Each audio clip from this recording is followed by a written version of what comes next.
So hello everyone, welcome back guys, welcome back. तो कैसे हैं आप सभी? उम्मीद करता हूँ आप सभी काफ़ी अच्छे होंगे और अच्छे से स्टडी कर रहे होंगे। सो जैसा कि लास्ट का लेक्चर मेरा नॉन ओमिक कंडक्टर के लिए था, तो आज का लेक्चर में हम लोग बात करेंगे कॉम्बिनेशन ऑफ रेजिस्टेंसेज और कॉम्बिनेशन ऑफ सेल्स की।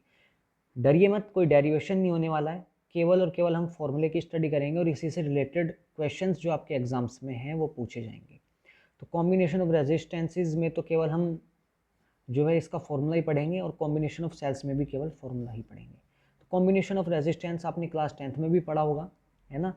तो कॉम्बिनेशन ऑफ रेजिस्टेंसेज में क्या होता है, अगर आपके रेजिस्टेंस, मान लीजिए कोई आपका सर्किट है ये, ठीक है, ये आपका कोई सर्किट है, इसमें जो रेजिस्टेंसेज हैं ये अगर सीरीज़ में कनेक्ट हैं, सीरीज़ में मतलब इस तरीके से कनेक्ट हैं, एक ही वायर से कनेक्ट है, एक ही कंडक्टर में कुछ गैप लेकर के रेजिस्टेंसेज कनेक्ट हैं, तो इस तरह के कॉम्बिनेशन को हम लोग बोलते हैं सीरीज कॉम्बिनेशन।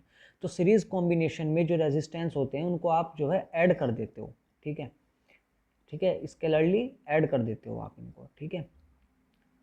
तो रेजिस्टेंस इन सीरीज क्या होगा, R1 plus R2 plus R3 plus dot dot dot n number of resistances, ठीक है। साथ में पैरेलल में क्या हो जाएगा, पैरेलल में मतलब एक के ऊपर एक या एक के नीचे एक, इस तरीके से जो रेजिस्टेंसेज होते हैं आपके, इस तरीके के जो रेजिस्टेंसेज होते हैं पैरेलल में, एक दूसरे के पैरेलल हैं, ये R1 हो गया, ये R2 हो गया, ये R3 हो गया। तो जो पैरेलल में कनेक्ट होते हैं उनको आप क्या बोलते हो, combination of resistances in parallel. तो जो रेजिस्टेंसेज आपके पैरेलल में कनेक्ट होते हैं उनके लिए मेरा क्या फॉर्मूला हो जाएगा, उनके लिए मेरा जो फॉर्मूला हो जाएगा वो हो जाएगा 1/RP is equal to 1/R1 plus 1/R2 plus 1/R3। Okay, तो वही मैं बात करूं अब कॉम्बिनेशन ऑफ सेल्स की।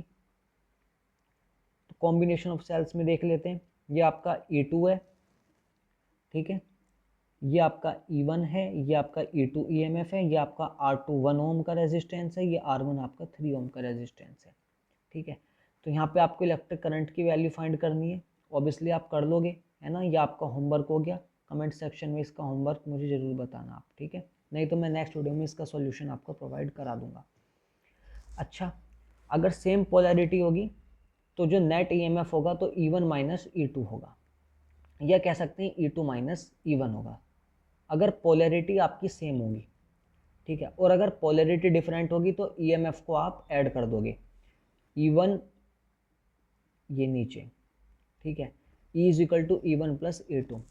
अगर आपका पोलैरिटी मतलब अगर आपका जो कंडक्टर है, आपका जो सर्किट है उसमें पोलैरिटी होती हैं, तो अगर आपकी पोलैरिटी जो है वो सेम है तो उसमें आप माइनस करोगे, सेम के लिए माइनस और डिफरेंट के लिए पॉजिटिव, यानी कि ऐड, ठीक है। इतना याद रखना, डिफरेंट पोलैरिटी तो E1 plus E2 EMF add हो जाएंगे, और सेम पोलैरिटी के लिए जो ईएमएफ है वो उनमें डिफरेंस निकालना, मतलब E1 माइनस हो जाएगा, E1 minus E2, E2 minus E1, इस तरीके से हो जाएगा।